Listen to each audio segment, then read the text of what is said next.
cīnās.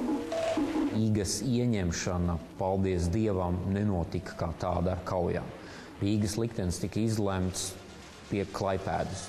Tajā laikā saucās Mēmeli. 10. oktobrī sarkanā armija ieņēma Klaipēdu, un armija grupas ziemeļu virspavēlnieks Šerners nolēma, ka Rīga ir jāevakuē.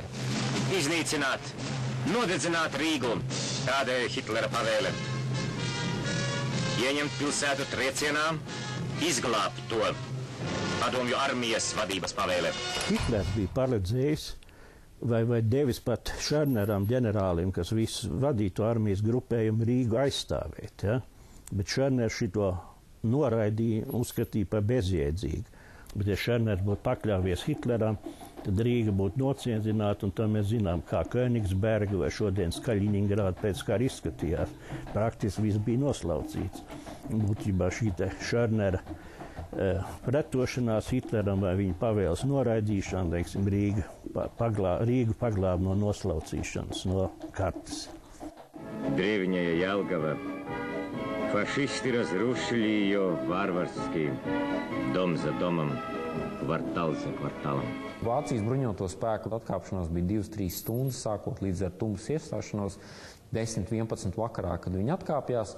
Savukārt sarkanās armijas vienībām uzbrukums pilsētā vienmēr ir liels risks. Mājas, Rīga bija salīdzinoši liela pilsēta, varētu teikt pat milzīga pilsēta, ja mēs ņem vērā, kādas pilsētas tika atbrīvotas pēc tam sarkanās armijas vienības. Ja?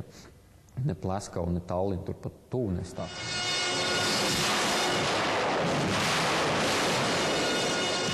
12. oktobrī solis solies bēgošā ienaidnieka mūsu karavīri ielauzās Rīgā. Bet tas nav tas, ka tieši Rīgā. Tā ir tāda diezgan parasta parādība, un vācieši atkāpjoties no Latvijas 1944. gada rudenī šo taktiku, ja to tā varētu teikt, piekop visu laiku. Tiklīdz kā saule noriet, neviens negribēja palikt pēdējais. Uzreiz viss sāk atkāpšanos. Savukārt sarkanās armijas vienības līdz ar to, kā paliek gaiši, viņi konstatē, ka vācieši atkal ir atkāpušies, viņi turpina sekošanos. Un starp šīm vienībām varēja būt kā nu kurā vietā 5 stundas starpība. Teiksim, Igaunijā vācieši atkāpās un sarkanā armija neienāca pāris dienas. Vienkārši viņi tik ātri atkāpās, ka tie nespēja tikt līdzi. Третьего Прибалтийского фронта. При прямом содействии войск Второго Прибалтийского фронта, развивая наступление, сегодня, 13 октября, штурмом овладели столицей Советской Латвии, городом Рига. 44. gada atbrīvošana bija daudz vairāk uzpūsta, daudz vairāk ar propagandas piesitienu nekā tas bija 1941. gadā, kad vācieši ieņēma Rīgu. Staļins jau 1944. gada oktobrī bija nolicis, ka 13.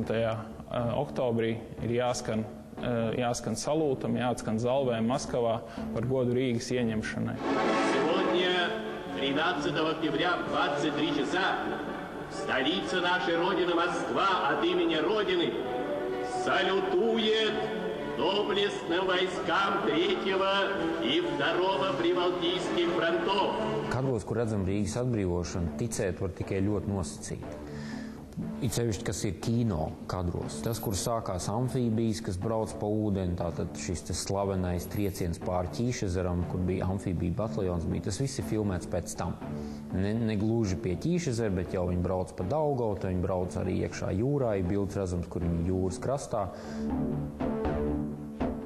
Pirmās sarkanās armijas vienības Vecrīgā nonāca 13. oktobra vakarā.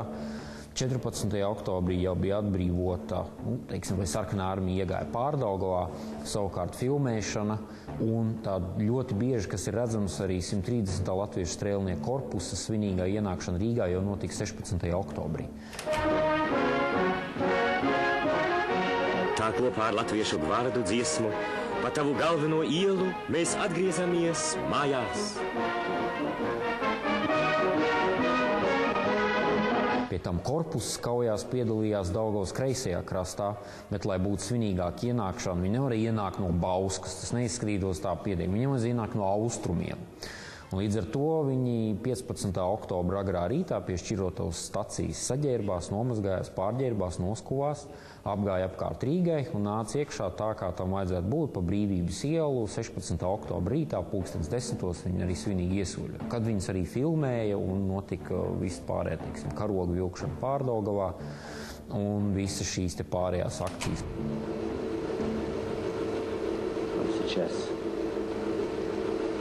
Фронтес кинооператорс Вадим Смас. Это было вечером 14 октября. Еще продолжались бои с заслонами противника. На улицах рвались мины. Вот. И группа бойцов 130-го гвардейского латышского корпуса забралась на крышу этого дома и поставили красный флаг. И мы сняли этот момент.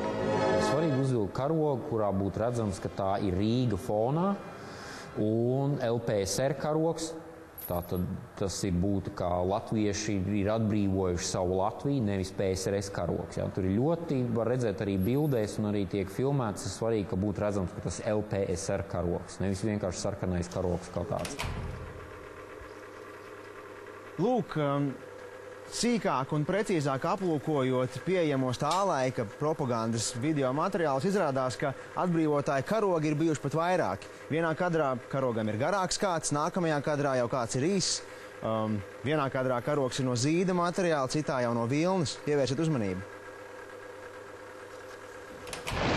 1945. gada 8. maijā Ļeņingradas frontes karaspēks, kura sastāvā bija arī Padomju Savienības varoņa ģenerāļa Čistjakova vadītās 6. gvardes armija, piespieda hitlieriešus kapitulēt.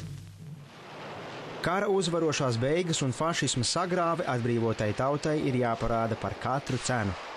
Uzvarai ir jāizskatās pēc uzvaras, pat ja tam vajadzīgs inscenējums. Tā izskatās kara pēdējā diena Kurzemes maisā, katlā vai cietoksnī, kā nu kurš to sauc. Sarkanā armija 8. maijā skrien un šauj uz jūras nekurieni, stumj lielgabalus un dzen no nekurienes uzradušos vācu gūstekņus paceltām rokām, lai gan pēdējās kaujas Kurzemē beidzas vēl martā, un frontē tolaik bija klusums. Vispirms tomēr vajadzētu redzēt, izvērtēt karavīrus abās pusēs, kas karoja. Kas karoja nacistiskā armijā un bolševiku armijā. Pat labam ir tomēr zinām dalīšana tas karavīros. Un tas ir, domāju, ļoti nepatīkami. Bet es nedomāju, ka viņus varētu samierināt. Tas arī skaidrs, ka nevar samierināt cilvēks, kas tūciņā tikušies. Tas ir neiedomājami. Bet tas, kā leģions tika zaudējis kopā ar Wehrmachtu, ir skaidrs. Bet tas, kā strēlnieku korpus tika zaudējis, ienākot šeit, tas vēl nav skaidrs. Daudziem liekas, ka viņi te bija uzvarētāji, bet visā drīzumā viņi saprata, ka viņi ir lielākie zaudētāji, jo viņi jau nāca, lai Latvijā ieviestu sociālu taisnīgumu, lai te zemniecība būtu, lai katram būtu savu zemnieku saimniecību, 15 hektāru, bet lai būtu. Izrādījās, tas viss blefs, cilvēkiem visu noņēma un sadzina kolhozos, tas bija liels šoks. Un līdz ar to viņi saprata, ka viņi arī piemānīt. Tad amatos te atnāca ienācēji no Krievijas. Te vietējiem bija atvēlēta tikai otrā vai dekoratīvā loma. Tas bija smags trieciens viņiem. Es domāju, ka jau pēc tam, kad izformēja korpusu vispār, kā Nacionālā karaspēka daļa, un kad 56. gadā bija šī balle, atvadu balle, kur virsnieki atvadījās no korpusa, tā notika Māmuļā. Latvijas biedrības namā toreiz saucās Virsnieku nams. Tā jau atvēra acis visiem. Viņi saprata, ka šeit ir okupācija. Viņi saprata, bet neko teikt viņi daudz nevarēja, jo viņi paši bija atveduši šo okupāciju. Tā bija trausmīga pretruna viņiem iekšēji. Es domāju, tā plēs viņas pušu.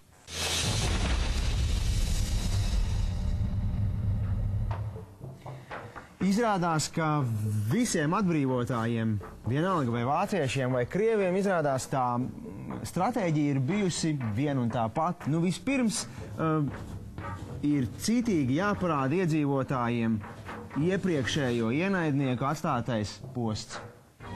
Vēl pēdējā stundā žīdi un bolševiki iznīcības neprātā pieliek uguni Vecrīgai. Arī Liepāju nodedzināja bolševistiskie noziedznieki. Liels bija hitleriešu noziegumu skaits. Tikai Rīgā vien nodarīto postījumu summa pārsniedza 1 miljardu rubļu. Kā otrā visiem atbrīvotājiem kopīgā iezīme ir pretinieka nomelnošana. Vai meli? Te parādās jau pirmie pārbīdzēji, kas sapratuši, ka tālākai pretestībai nav nozīmes. Viņu vidū kāds padomju gvardes leitnants, kurš paskaidroja, ka viņa sektorā padomju pārtikas apgāde, sevišķi maizes pievedumi jau kopš vairākām nedēļām notiekot nekārtīgi. Tajā pavasarī 19-gadīgais Pakriškina divīzijas lidotājs devās pirmajā kaujā. Pirmajā kaujā pirmā uzvara. Lūk viņš, notriektais fašistu lidotājs, kam aiz muguras 62 kaujas.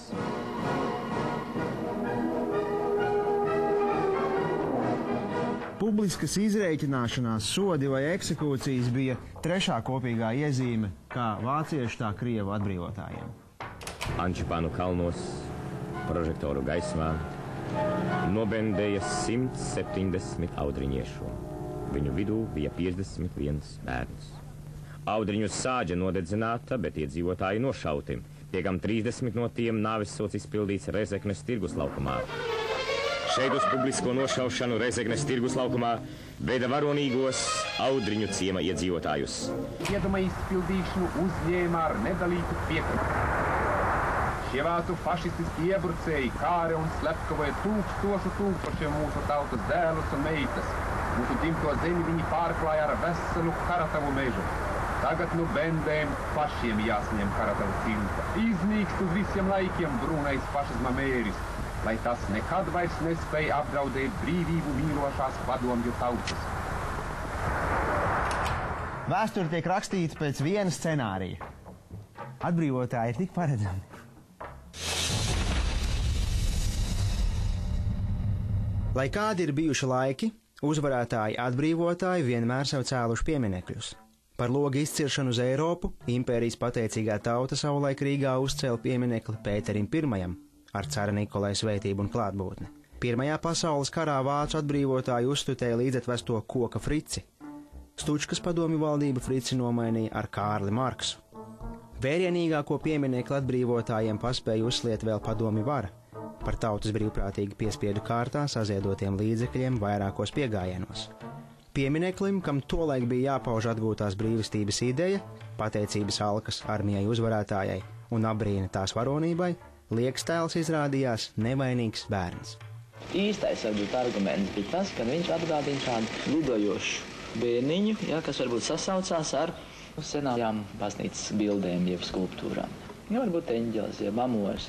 Bija dots tāds mājiens, lai kultūras ministrijas ekspertu komisija ieraksta protokolā, ka tam bērnam tur nav jābūt. Es esmu pazaudējis ideju, kādēļ vajadzēja šim piemineklim būt. Tā nākotne, kur vajadzīgi būt šajā piemineklī, tas būtu tieši tādā augšējā kompozīcijas noslēguma daļā.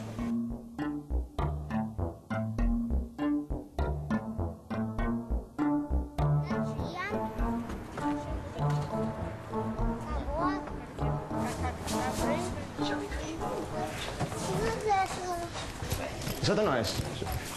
Labdien, Kārlis. Labdien, Lija.